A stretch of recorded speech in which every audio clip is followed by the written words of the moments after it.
You ask Tiger to solve. This deals with linear equations with one unknown.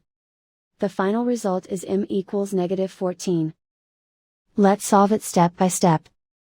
Group all constants on the right side of the equation.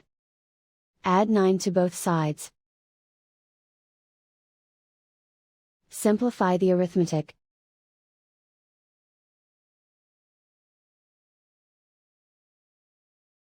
Isolate the m.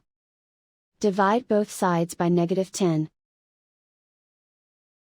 Cancel out the negatives. Simplify the fraction. Move the negative sign from the denominator to the numerator.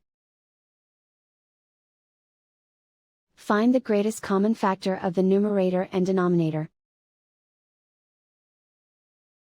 Factor out and cancel the greatest common factor.